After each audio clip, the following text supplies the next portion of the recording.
Hello everybody and welcome back to another episode of the Lotus SMP. We have quite a bit that we are going to accomplish today, which is very exciting. But first, well, do you see that diamond block in my hotbar? Well, there is something that we need to check out in the shopping district. Aha, here it is. The Gambler. I think that's what it's called, just the Gambler, I don't know. So, as you can see, it costs a diamond block per try. And here's the rules. You have to pay the diamonds in the block form. Only one try per person to start out. And if the machine breaks, we must inform Seaman. And, what's the last one? Don't look in the dispensers. Oh, well, that's important. So, let's just go for it. It does say money back guarantee, so... Haha. Alright, what do we get? Oh! Hey, this is useful. Yeah, I could go with that. Hey, we also got another shulker, which is nice.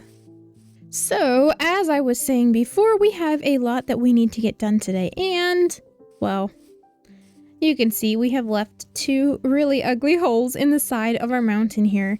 And the reason for that is, if you caught my single player episode this last week, was because I tried to film a Lotus episode and all the footage was lost. So we actually got some progress done. This is going to be our storage room.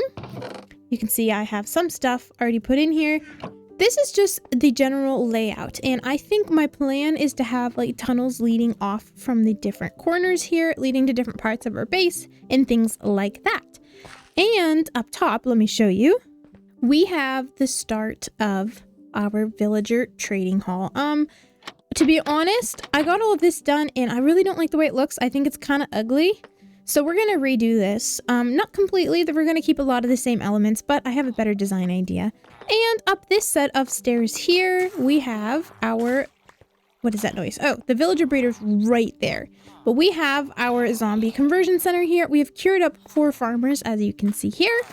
They have discounted prices and such. Honestly, I should probably cure them up more if I really wanted emeralds, but I think we'll be fine. We'll see, though. We can always send them back through the system. And you can see it connects up here in the back.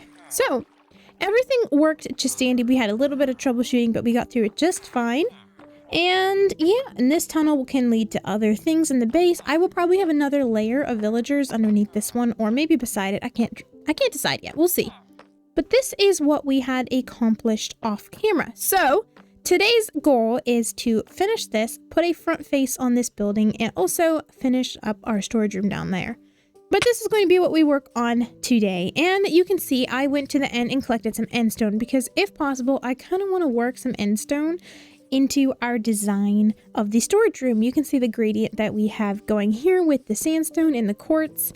I really like that, actually. It's kind of an interesting look, and not a lot of people use endstone, but I'm starting to really like it. I used to hate it. So I think the first thing that we need to accomplish is going to be to go ahead and get this villager trading hall set up. And when that's done, we can continue on with our storage room. I do want to find a way to connect the two of them. It might be a little bit awkward because they're so far apart in terms of height, and I don't know exactly what's going to go on down here. But I think that we can just make a staircase and we won't make it anything fancy, so that way if we need to move it in the future, we definitely can without too many consequences and too much time taken away.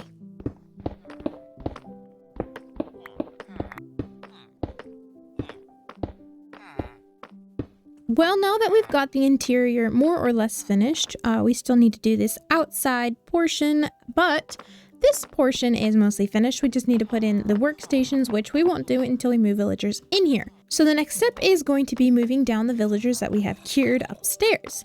So that is our 4 farmers. I'm going to complete the track down here and we can move down the villagers. We're going to do this one at a time.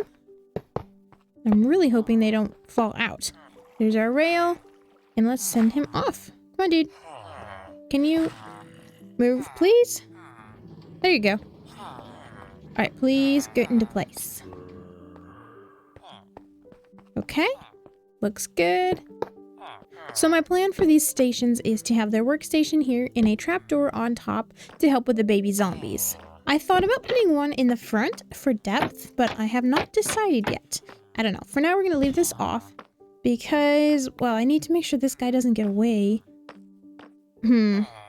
I just want to make sure he doesn't pop out.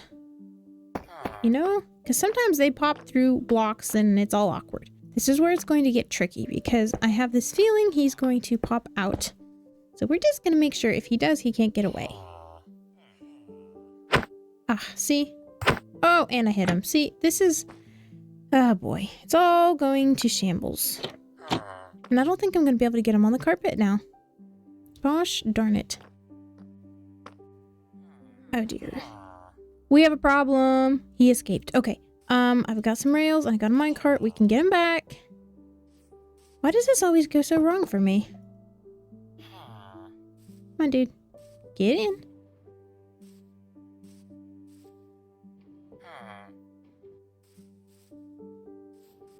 There we go. Okay, so he's kind of in there.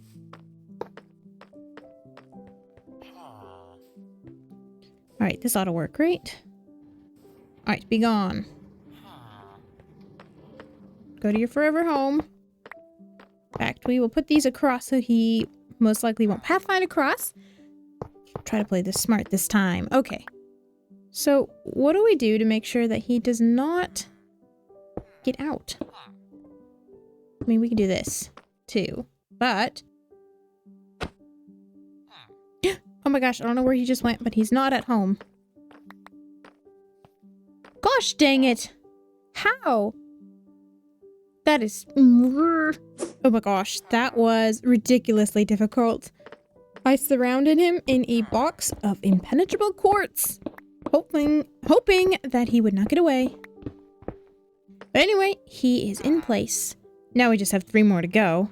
Oh my gosh, they're finally in. That, guys, was way harder than it needed to be. But we do have them all in, and now we can cure up some masons.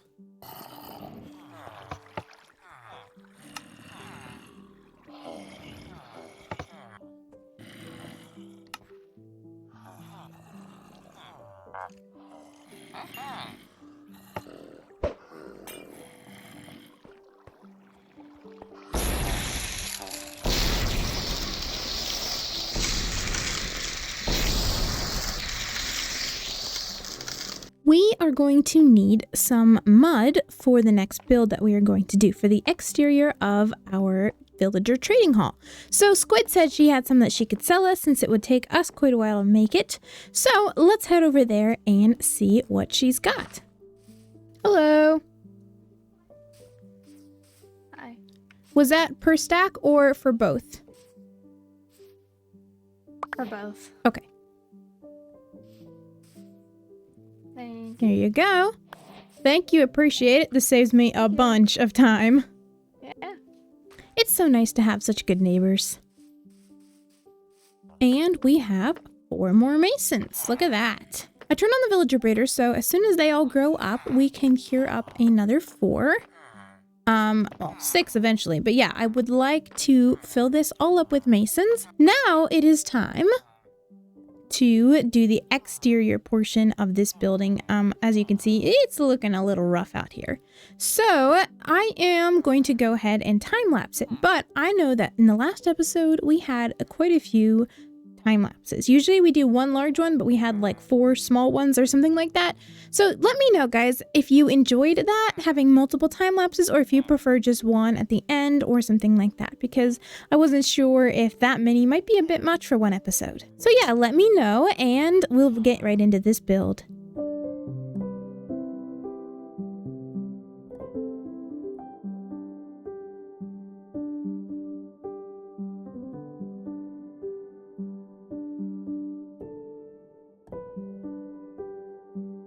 Yeah, so what do you guys think? Look, I installed, whoa, that was a little bit scary. I installed the free cam mod. This was suggested to me so that since we can't fly, we can see our base from afar. And actually, it's very helpful to see what's going on. And to be honest, I'm highly regretting this thing being so small because now it doesn't fit in with the rest of the stuff. But I think it will turn out just fine because we will be filling the whole hill with different things. So it's actually probably a good thing to have some things be small, some things be big. And that way we have a difference in scale. Anyway, I am absolutely loving this. I love the block palette on the roof. I think that looks really neat together. It's not something I would have normally thought of, but I think it actually works together well. And overall, I think this is coming together well.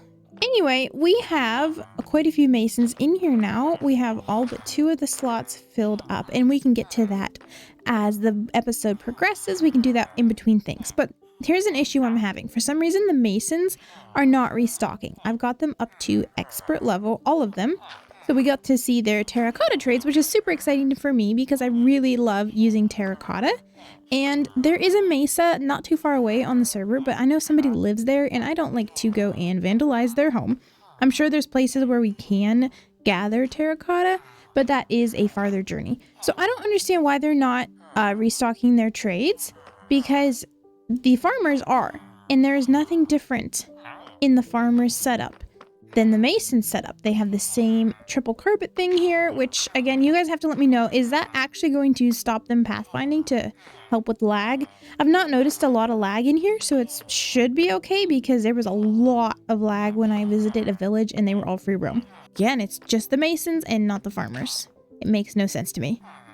So I was thinking that if we put in a second trading hall next to this, the doorway, actually, we could move this pillar and the doorway could be here and we could dig this out. Whoops. Oh, I guess I left some blocks here. Here, fill that in. We could dig this out and go in from the side here, from behind rather. We're not going to put this in today. This might be something that I work on in between episodes now that you guys have seen me build this design. Because if I decide to change the design for the next building over, well, I might show you guys. But anyway, this is looking fantastic. I'm very happy with it. It is not entirely safe because mobs could walk right off the roof, land on this carpet, and come in. So I put this line of carpets here. This should help keep mobs from walking over it, but it's not an absolute, like, it's not an absolute security measure, so we may have to change this, but nothing should be able to hit them from here, so it should be fine. We'll see. Okay, so in order to start building on our storage room over there, I actually am going to need some cyan wool. So, I don't know why I need the crafting table for this, but we are going to craft some of this together. Yeah, I did not need 2 of those, but anyway, we can dye the sheep and shear said sheep. Actually, we probably should just shear most of the sheep because we actually do not have very much wool at all. So this will be handy. Oh, look at the little baby sheep. They're actually pretty darn cute, aren't they, when they're babies? So the reason we need the cyan wool is I am going to be making some banners for some decoration. So the cyan wool as a base is what I wanted. We will be back, sheeps. We got a decent amount of wool. It's actually going to take a while. I think I can't remember if I only needed 2 banners or 4, but we will mess with that later. All right, well, I'm thinking that we should definitely time-lapse this because there's going to be a lot of building and a lot of things to keep up with. So this is going to be done in 2 parts. We're going to do the outside first.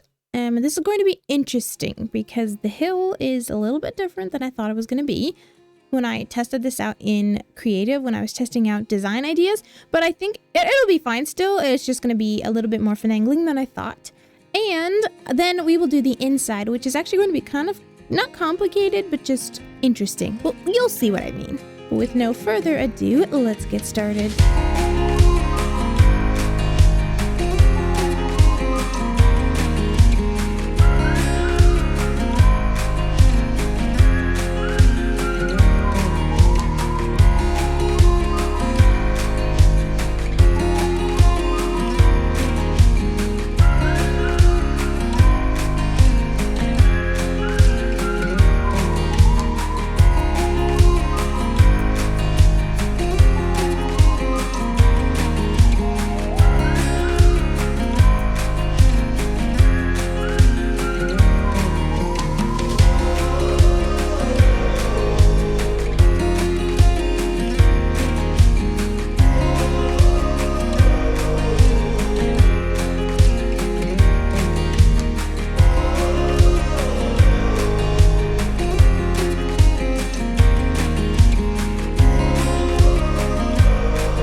goodness, guys. I am so happy that this is done. It took me absolutely forever. The main time-consuming thing was actually getting all the wood for the chests, believe it or not, but there is quite a lot of chests, so that makes a lot of sense. But, you know, we had to wait for the trees to grow, and I made them out of spruce because that's what I had the most. Anyway, but it's all done now. We still need to do a little bit of decoration on these shelves. I think I might do that between episodes because I am going to need end rods. And nobody's selling them at the moment. And also, I just have to come up with some ideas for decorations. I put these crystals here for now, but I think I want to use some different sized ones because these big ones, well, it's a little redundant. We can get some scale variation in here. And then we also need to do, let me find the stuff here. I have a sort of chandelier design that I want to do. The issue is the lighting is going to be end rods, and I don't have any yet. So we're just going to put it in place so we don't forget about it. And that is be that. So there'll be an end rod sticking out the bottom and an end rod in place of that particular fence post. But I think that that will look cute once there's some lighting. It is a little dark up there at the moment, but we'll get there. So we put glow lichen on the frog lights. We use frog lights for lighting quite a bit. I don't like the placement of this one. We may take it out. Maybe, but I don't know. We'll see. There are also frog lights under this carpet here, as you can see, but I am going to replace this carpet with black carpet to hide them better and probably extend it all the way across. And actually, I do have the frog lights on me at the moment. We can at least put those in so I don't forget. Yes, okay. It'll blend in a lot better once we get that finished. Anyway, this is what we have. So these barrels, honestly, they're more of a looks. I think I will put valuable things in them, but honestly, they'll probably just become like my junk barrels where I just stash stuff.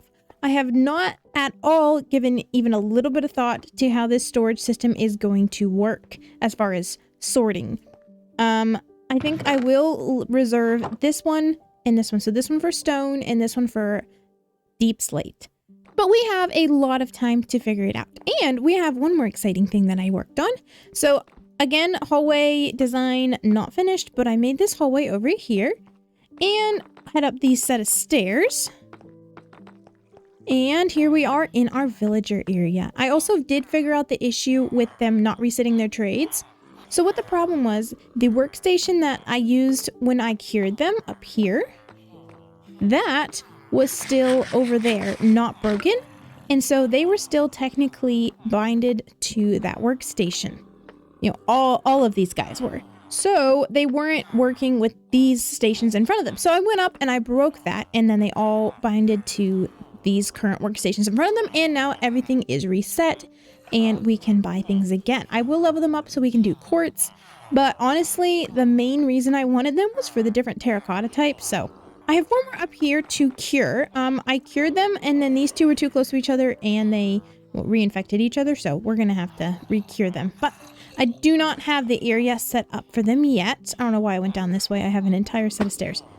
So that second area is going to be through this doorway, past the stairs, and then in this area, basically right up behind the last one, and it's probably going to be relatively the same. I think I had a couple of ideas on what to do different, but I don't know, we'll work with it and also make this building. Let's look at this from afar with the free cam mod. You can see where I'm standing there. Hopefully nothing comes and eats me from behind. But this is the front of our storage building, and I really like it. So this whole end stone, sandstone, quartz thing, that's very experimental. I kind of wanted it to look like there is a wall here, but then it's built into the mountain. But I also kind of made it just look like I'm blending this into the dirt. So I'm not really sure if this is the way we should keep this or if we should change it. It also depends on what kind of other buildings and things that we have in the front of this hill here. So we do need to add a couple more details to the front of our storage building here. These last details are actually just going to be banners. I think that this will dress it up a little bit. We may remove these and add ones with like a pattern on it. Something really simple though. I honestly wanted to just do what I did in my single player village. And yeah, see, that helps a little bit. It definitely is a little plain. So we should probably add a pattern. Maybe I'll get to that between episodes, but I didn't want to directly copy my single player village banner pattern. But now that I'm looking at, like, that's really one of my favorite simple designs. So maybe we will. But we'll see. Or maybe we'll find another simple one that also goes with it. I think that we should look on the outside of this with shaders on. Oh yes, it's so pretty. I love this. Here we can go inside. Sorry, movements are a little jerky on the free cam, but oh yeah, the ambience is absolutely gorgeous. I just love it.